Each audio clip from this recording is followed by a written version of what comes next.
بسم اللہ الرحمن الرحیم. باللہ من الشیطان الرجیم. بسم اللہ الرحمن الرحیم. نحمدہ ونصلی علی رسولہ الکریم. اما بعد فاعوذ باللہ من الشیطان الرجیم. الحمدللہ رب العالمین والصلاة والسلام علی سیدنا مولانا محمد خاتم الانبیاء والمرسلین وعلی آلہ اصحابہ اجمعین ومن تبعہم الی یوم الدین. اللہم صلی علی محمد وعلی آل محمد کما صلیت علی ابراہیم وعلی آل ابراہیم انک حمید مجید. اللہم بارک علی محمد وعلی آل محمد کما بارکت علی ابراہیم وعلی آل ابراہیم انک حمید مجید. پیارے بہنوں، بھائیوں اور میرے بچوں، السلام علیکم. اللہ پاک قرآن شریف میں ارشاد فرماتے ہیں سورہ ذاریات آیت نمبر 56، وما خلقت الجن والانس الا لیعبدون. ترجمہ: اور میں نے جنات اور انسانوں کو محض اس لیے پیدا کیا کہ وہ میری عبادت کریں. الدعاء مخ العباد. ترجمہ: دعا عبادت کا مقصد ہے اور دعا کریں اللہ پاک سے خوب. کس طرح؟ خوف و تمام، خوف اور طمع کے ساتھ. خوف سے اس طرح کہ ہم نماز کے لیے کھڑے ہوں، اس طرح نماز پڑھیں کہ ہمیں جہنم کا خوف ہو، اور طمع اور جنت کا لالچ اور اس کی طمع ہو، یعنی اللہ کی رضا حاصل کرنا ہو.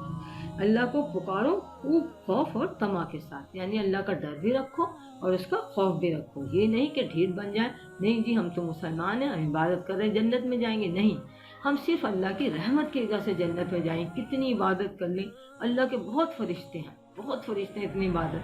تو اللہ کو ہماری عبادتوں کی اس کی ضرورت نہیں. اللہ ہماری نیتیں اور کوششیں دیکھتا ہے کہ ہم کتنی کوشش کرتے ہیں اور کتنی مخلص ہو کے ہم کوشش کرتے ہیں.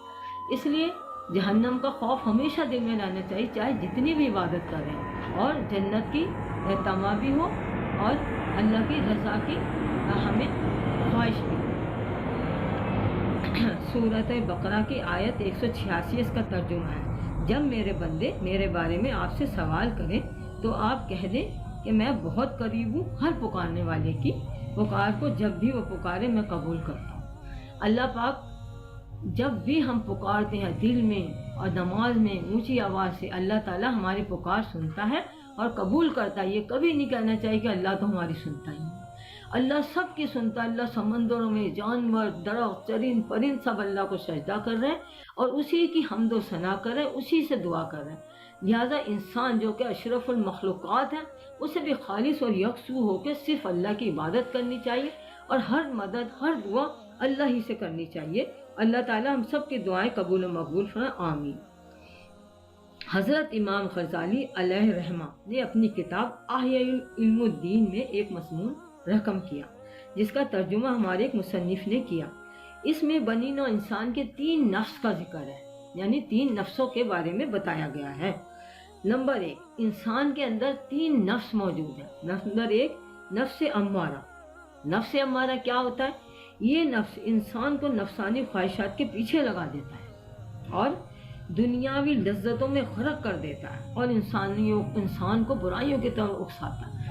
اب جب ہمارا دل دماغ سب برائیوں کی طرف لگا ہو، اللہ کے ذکر سے ہٹے ہوئے، نماز سے ہٹے ہوئے، قرآن سے ہٹے ہوئے ہیں، اور ہم بیکار فضول لغو باتوں بحثوں مباحثوں میں پڑے ہوئے ہیں، موبائل، ٹی وی، نیٹ، گانا بجانا اور دنیا کی برائیوں میں غرق ہوئے ہیں، ڈھول تاشے، شادی بیاہ، نمازیں، اذانیں ہو رہی ہیں، اب نہیں پتہ، نہ نمازوں کا وقت نکلا جا رہا ہے، بے فکر ہو کے بیٹھے ہیں.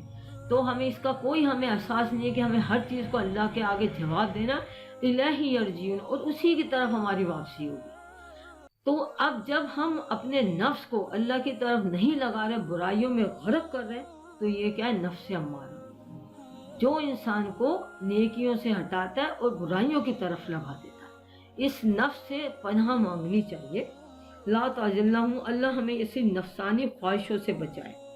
پھر نمبر 2 ہے نفس لوامہ. اب ایک تو امارہ ہے جو ہمیں برائیوں کی طرف لگاتا ہے اور نیکیوں سے روکتا ہے، اس سے ہمیں بچیں. پھر ہمارا لفظ لوامہ یہ ہے جب انسان کو اللہ کی طرف سے ہدایت ملنی شروع ہوتی ہے اور دل نیکی پر تسلی پائے اور برائی کرنے پہ رنجیدہ ہو جائے تو اس بندے کو نفس لوامہ حاصل ہو جاتا ہے۔ یہ وہ ہوتا ہے کہ ہم جب بھی برائی کرنے کا سوچتے ہیں ہمیں نہ ہمارا ضمیر ملامت کرتا ہے کہ بندے باز آ جا، تو غلط کر رہا ہے، تو غلط کر رہا ہے، اللہ تجھے دیکھ رہا ہے، ہر جگہ اللہ ہمیں دیکھ رہا ہے۔ تو ہم اس طرح برائیوں سے رک رہے ہیں اور نیکیوں کی طرف راغب ہو رہے ہیں۔ تو یہ ہوگا ہمارا نفس لوامہ، یعنی ملامت کرنے والا نفس کہ اے بندے تو یہ غلط کر رہا ہے، یہ صحیح کر، یہ غلط کر رہا ہے، یہ تو صحیح کر رہا ہے۔ تو اس کو نفس لوامہ حاصل ہو جاتا ہے، وہ بھی ہدایت کا راستہ پانے کی طرف لگ جاتا ہے اور جدوجہد کرتا ہے، جو انسان کو برائی کرنے پر ٹوکتا ہے، نیکی کی طرف اکساتا ہے۔ یہ بھی ہمارے لیے اللہ کی طرف سے ایک سرزش ہے کہ اے بندے رک جا، رک جا، ابھی بھی تیرے پاس ٹائم ہے اور اچھی باتوں کی طرف لگ۔ جب ہم رک جاتے ہیں تو کیا حاصل ہوتا ہے؟ نفس مطمئنہ۔ جب ہم بری باتوں سے رک جاتے ہیں اور نیکیوں کی طرف لگ جاتے ہیں اور نیکیوں پہ ہمارا دل تسلی پاتا ہے تو ہمیں نفس مطمئنہ حاصل ہو جاتا ہے۔ ایسے نفس کے لیے اللہ تعالیٰ نے ہمیں دعا کرنی چاہیے، اللہم الہمنی رشدی واعذنی من شر نفسی، ترمذی کی دعا ہے۔ اے اللہ ڈال میرے دل میں میری ہدایت اور بچا مجھے میرے نفس کی برائی سے۔ جو بندہ اپنے نفس کی برائی سے بچ گیا اور اپنے برائیوں پہ نفس سے اس نے اپنا قدم رکھ کے اسے دبا دیا، وہ بندہ کامیاب ہے۔ اور جو برائیوں میں پڑ گیا اور اس نے اپنے نفسانی خواہشوں کے پیچھے لگ گیا، وہ سمجھ لو گڑھے میں گر گیا۔ جو گڑھا کیا ہے؟ جہنم کی آگ، جس سے جہنم بھی پناہ مانگتی ہے، اس سے رک گیا تو وہ سمجھ لو کامیاب ہے۔ اب اس کا نفس مطمئن ہو جاتا ہے، اسے کہتے ہیں نفس مطمئنہ۔ یہ نفس کی وہ حالت ہے جب انسان برائی سے باز آ جاتا ہے اور نیک کام کرنے پر دل تسلی پاتے ہیں اور اللہ ہی کے ذکر سے دلوں کو اطمینان حاصل ہوتا ہے۔ پانچویں فبذکر اللہ تطمئن القلوب، بے شک اطمینان اللہ کے ذکر میں ہے۔ جو بھی کہتے ہیں نا گانے بجانے کی ایسی محفلیں ہوتی ہیں، گانے بج رہے ہوتے ہیں، ڈھول ڈمک کا، وہاں میں نیند نہیں آتی۔ اور جب ہم اللہ کی عبادت کرنے لگتے ہیں، نیک کام کرتے ہیں، سکون سے بیٹھ کے نماز پڑھے تو کیا ہوتا ہے؟ ہمیں نیند آنی شروع ہو جاتی ہے۔ اب کہتے ہیں یہ کیا وجہ ہے؟ اس میں یہ ہے کہ گانا بجانا ایسا ہے جو ہمیں بے سکون کر دیتا ہے، ہماری نیند تک اڑ جاتی ہے۔ اور جب ہم اللہ کا ذکر کرتے ہیں تو کیا ہوتا ہے؟ اطمینان حاصل ہوتا ہے۔ اور جب انسان کو اطمینان حاصل ہوتا ہے تو اسے نیند آ جاتی ہے۔ جب انسان پریشان اور بے چین ہوتا ہے اس کی نیند بھی اڑ جاتی ہے۔ لیکن جب اسے اطمینان حاصل ہو جاتا ہے تو اسے نیند آنے لگتی ہے۔ یہ بھی اللہ کے ذکر کی علامت ہے کہ دلوں کا اطمینان صرف اللہ کے ذکر سے آ رہی۔ یہی بندہ اللہ کے ہاں مقبول ہوتا ہے۔ اللہ کے ہاں وہی کامیاب ہے جو قلب سلیم لے کر آئے گا اور جس کا خاتمہ ایمان پہ ہوگا، جس کے زبان پہ آخری کلمہ کیا ہوگا؟ لا الہ الا اللہ محمد رسول اللہ صلی اللہ علیہ وسلم، اشہد ان لا الہ الا اللہ وحدہ لا شریک لہ واشہد ان محمدا عبدہ ورسولہ صلی اللہ علیہ وسلم۔ جب ہماری پوری زندگی اسلام پہ بسر ہوگی، اللہ کا خوف، اللہ کا ڈر، اللہ کا تقوی، ہر جگہ ہمیں اللہ تعالیٰ کی محسوس ہوگا کہ اللہ ہمیں دیکھ رہا ہے۔ جب بھی برائی کرنے کے اللہ ہمیں دیکھ رہا ہے، فوراً اذان ہوئی ہمارا دل کھچ رہا ہے کہ چھوڑ دے تم نماز کی طرف آ، تو یہ ہمارا دلوں کا اطمینان نماز میں ہی ہے۔ تو پھر ایسا بندہ جب وفات پاتا ہے نا تو فرشتوں کی جماعت آتی، حضرت اسرائیل علیہ السلام جن کے سربراہ ہوتے ہیں، اور ان کے سامنے 9 فرشتے، تقریباً 18 فرشتے آتے ہیں اور وہ جنت کا کفن لے کے ایسے بندے کے لیے آتے ہیں جس کو نفس مطمئنہ حاصل ہوتا ہے۔ اور پھر بتا وہ آ کے کیا کہتے ہیں ہمیں؟ جب انسان فوت ہونے لگتا ہے، اس کی حلق میں جان آ جاتی ہے تو فرشتے نظر آنے شروع ہو جاتے ہیں۔ پھر انسان ہی نظر آتے، نہ کمرہ، نہ کھڑکی، نہ دروازے، نہ اپنے بھائی، نہ بہن، نہ بیٹے۔ پھر کیا ہوتا ہے؟ جیسے انسان کا چینل بدل جاتا ہے، ٹی وی کا چینل بدل جاتا ہے، یہاں کچھ اور وہاں کچھ اور، تو دنیا کی ساری چیزیں ختم ہو جاتی ہیں اور پھر اسے آخرت کی دنیا نظر آنے لگتی ہے۔ پھر اس کے باطن کی آنکھیں کھلتی ہیں۔ دنیاوی آنکھ بند ہوتی ہے نا تو اس کی باطن کی آنکھ کھلتی ہے۔ پھر وہ کیا دیکھتا ہے کہ فرشتے آ رہے ہیں، سفید کپڑوں میں ملبوس ہیں۔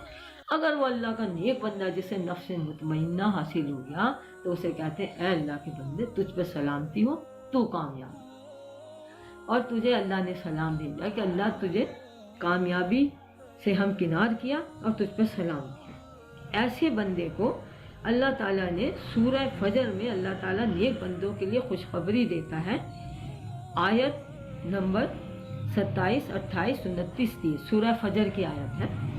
یا ایتھا النفس المطمئنہ، اے تسلی پانے والی جان، ارجی الی ربک راضیۃ مرضیہ، اپنے رب کی طرف خوش خوش ہوتی ہوئی چل، لوٹ چل۔ فادخلی فی عبادی، شامل ہو جا میرے نیک بندوں میں، وادخلی جنتی، اور میری جنت میں داخل ہو جا۔ اللہم اجعلنا منہم، یا اللہ تو ہمیں ایسے نیک بندوں میں شامل کر دے جس پر فرشتے سلامتی بھیجے، ان بندوں میں نہ کر جس سے فرشتے کہیں کہ تو ناکام ہوا اور غضب ہو تجھ پہ اللہ کا۔